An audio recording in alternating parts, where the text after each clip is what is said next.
What is up, guys? My name is Lex. Today's video is at Seminole Casino, Coconut Creek here in South Florida, and it is an action-packed 5-10 game, big pots, all-ins, and I run pretty good as well. Hope you guys enjoy this. Want to make sure to stay tuned all the way to the end of the video. I go over some announcements then, but let's get down to the table. Let's get to the action. Let's go.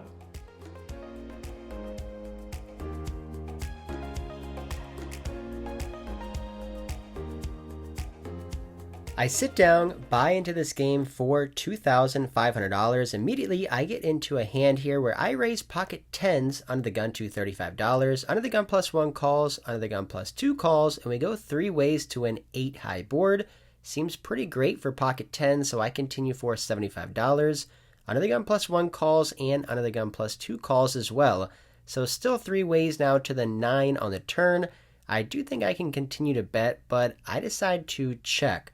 Now under the gun plus one fires out for $225. Under the gun plus two only thinks for about 5 seconds and calls $225. With the action back over on me, I consider just jamming all in here with an overpair, but I do think it's hard to get called by a worse hand if I jam all in for my opponent's effective stack of around $1,500. So eventually, I elect to call, knowing that the under the gun plus one player can be betting a lot of hands, and because under the gun plus two didn't raise, I feel like I probably have the best hand here. Going to the river, which is a 3, pairing the board, I check, and under the gun plus one rips his entire stack in there.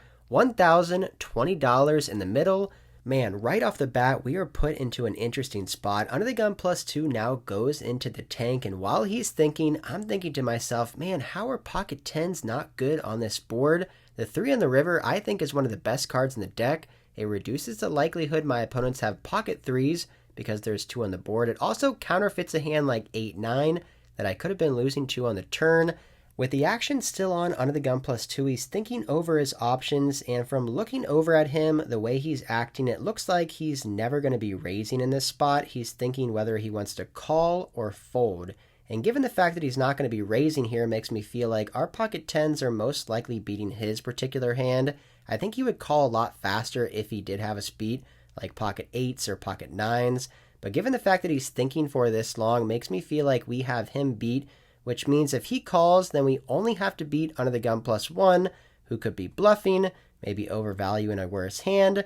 All I know is that pocket tens on this particular run out, I just don't think I can ever fold, so when under the gun plus two puts in the chips, I think I just got to put in the chips as well. I flick in the call, and I show my pocket tens.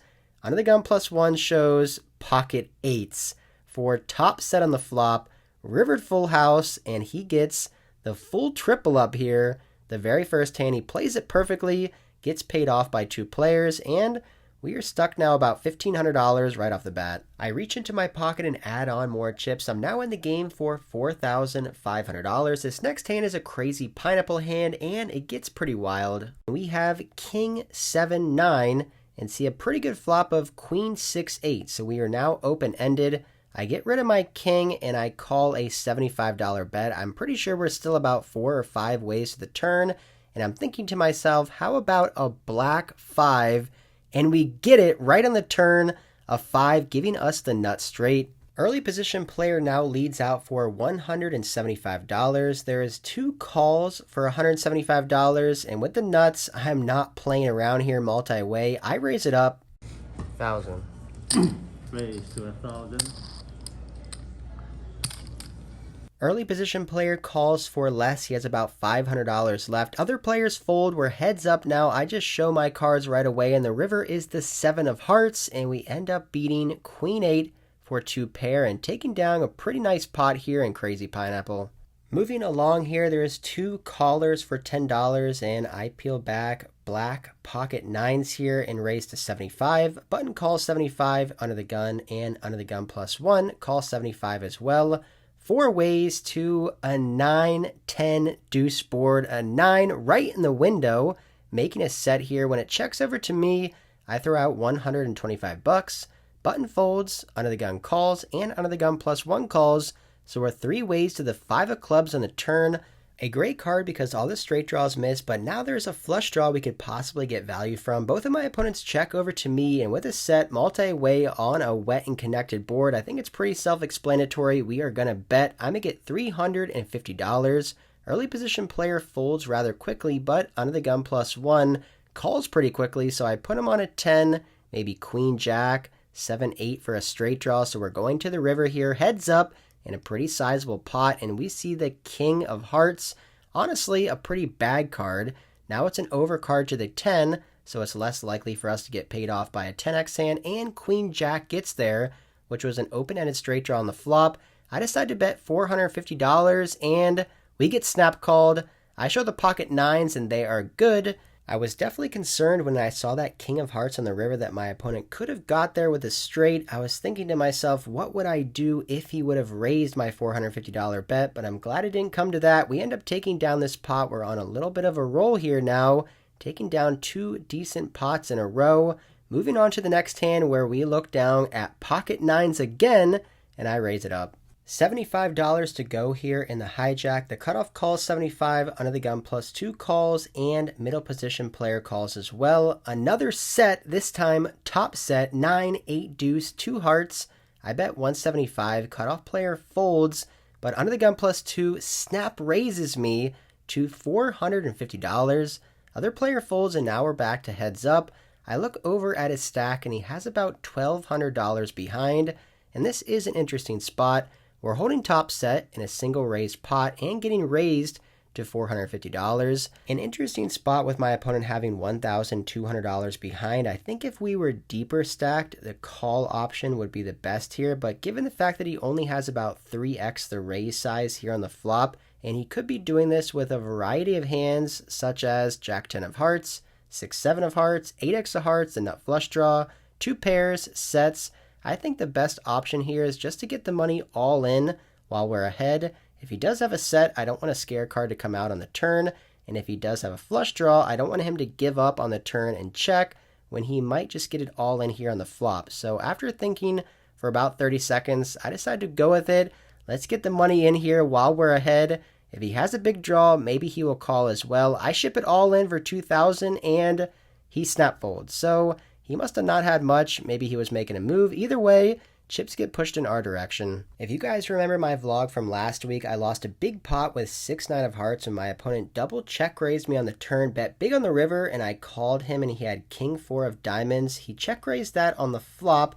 Given that history, I now know that he's capable of putting in some semi-bluff check raises with flush draws, which not many players are capable of doing. I can't be results-oriented. Even though he folded, I feel fine with my decision. Last week, I donked off over $2,000 to him, so it's nice to get a little bit of that money back. With a stack of over $6,000, I fold for about 30 minutes, not picking up any playable hands until I look down at pocket kings on the button. It folds all the way to me. There's no small blind in this hand. I raise the $35, the button folds, and I'm hoping to get action here, and I do when the big blind puts in a 3-bet to $150.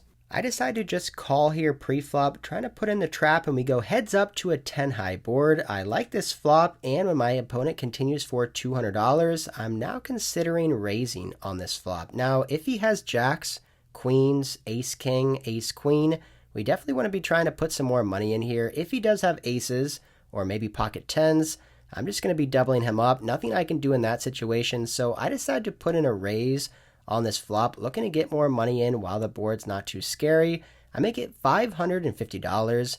With the action back over on him, he hasn't folded yet, and he decides to make the call for $550. So I put him on a hand like pocket jacks or pocket queens.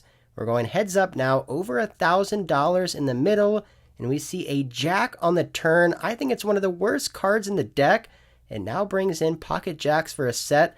We're losing to that hand, and it gets even worse when my opponent jams all in. Over $1,000 jam here in a 3-bet pot on a jack high board. I'm not really liking this spot. I put him on pocket jacks, and now we are losing to that hand. I'm getting some deja vu from the first hand I played today with pocket tens versus a flop set of eights. Maybe our overpair is no good in this situation as well. However, the dealer counts out around $1,300, which is about the size of the pot. I slow played pre-flop. I can't fold an overpair, so I put in the call. Call. Go ahead. Once or twice? I'd rather go once, but if you really want to. Go ahead. Once. You got it. Kings. Wow. Okay. Nice hand. A sick play there by the big blind, going all in for $1,400. Not many people have the balls to shove all in there, so I wasn't really liking the situation. I was afraid I was behind, but luckily for us, this time we were able to hold up, winning over a $3,000 pot, and now we're sitting on $8,100. We're in the game for $4,500, sitting on around $8,000 in our stack. Over the next hour, I play some small pots. I win with pocket kings. I win a small one with tens. Another hand I win with 8-7 suited, leading into this next hand where I look down at ace-jack offsuit and I raise it up under the gun. $30 to go, and I get a call from the hijack, a call from the small blind, and a call from the big blind. I flop top pair, top kicker on jack, 8-8, 2 diamonds. I continue for 130. Hijack folds, small blind calls, and big blind calls. 3 ways to the deuce of diamonds on the turn. Bringing in the flush, they check to me, and I check this one back. River card 4 of spades, and now the small blind leads out for $240. Big blind folds, and with this price, top pair, top kicker, I decide to call, and my opponent shows 9-5 of diamonds for a flush, and we are not going to be winning this one. A nice hand there by the small blind taking down that pot. About an hour and a half goes by. I don't play any significant hands until I get king 8 of hearts from early position. I raise to 50. Only the hijack player calls. King 3-5 rainbow, I check my top pair. Hijack checks back. Turn card 5, and now I decide to bet out small, $40. Given the fact that he didn't bet the flop and the turn pairs the board, I don't feel like he's going to have too much here. But to my surprise, my opponent raises to $250. This is pretty interesting. I don't expect him to raise to $250 unless he has a hand like ace-king or king-queen. Maybe pocket threes play like this. He could have a 5 for trips, but he could also have some bluffs as well. I check the flop and then bet small. He might think that I don't really have anything strong, so I decide to make the call. Let's see what happens here on the river, and we see the queen of hearts, which I think is a good card. I'm now chopping with king 9, king 10, king jack. I check. And the hijack continues now to put on the pressure. He makes it $400 back over on me. I've been in the blender a lot this session. Been put into some pretty tough spots against these players. Numerous tough spots today, and I think I'm just going to do what I've been doing this entire day, and that's call. Early on in the session with pocket tens, I lost over $1,000 calling on the river, but with pocket kings, we got that back. So if he's got us here with a set, trips, or a better king, he deserves our $400. I can't fold top pair. I put in the chips, and he says we're good. I show that king 8 and the chips are pushed in our direction. A nice pot here leading into the last hand of the night. Under the gun raises to $50. Small blind calls 50 with jack 8 of clubs. In the big blind, I call as well. Ace 8-8, 2 hearts, flopping trips. The action unfortunately checks all the way around. Turn card 6 of diamonds. Small blind leads for $75. I raise it up here to $200. Under the gun folds. Back over to the small blind who thinks for about 20 seconds and calls. Heads up now with trip 8s to the queen of diamonds on the river. The backdoor flush does come in, but the front door hearts miss. Small blind checks, and if he has an ace here, I do think he'll be calling a bet, but he could have us beat with a flush, a better 8, maybe even a full house. I gotta tread a little bit lightly here. I bet $325, and instantly the small blind looks a little bit discouraged. This is good news for me because if he was contemplating putting in a raise with a better hand, I don't think he would be portraying weakness like this. So I think our 8 is good, and now I'm hoping for a call. This opponent goes into the tank now for about a minute. We've been chatting off and on this entire session. He's a very nice guy, and he tells me, I know you have me beat, but I just don't want to fold my hand. And eventually, he does put in the chips. I show the jack 8, and it is good. This ends up being our last hand of the session. Over 8 hours of playing, in the game for $4,500 and out for a little bit more. The next day, I decided to drive 40 minutes down south to Miami, Florida and hit a workout at Peak 360 Fitness. This is actually the gym that I first got a job at when I moved down here to Miami in 2016 before I'd even ever played poker. And it was also my last job when I quit in 2018 to pursue playing poker for a living. I brought Rogue down so he could hit a workout as well. Today, we're going to be hitting some back squats and some bench press, and I'm going to take you guys along with me.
All right, there he is, little Rogue. He's a little fearful of cameras. All right, go.